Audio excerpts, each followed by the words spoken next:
membuat jembatan ini, manusia itu harus mempunyai kemampuan untuk mapajeko tiang listrik seperti di atas ini.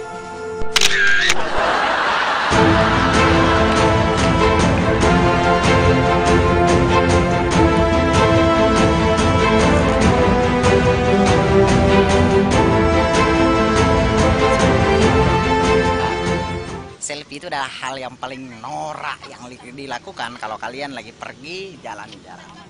Jadi hindari selfie.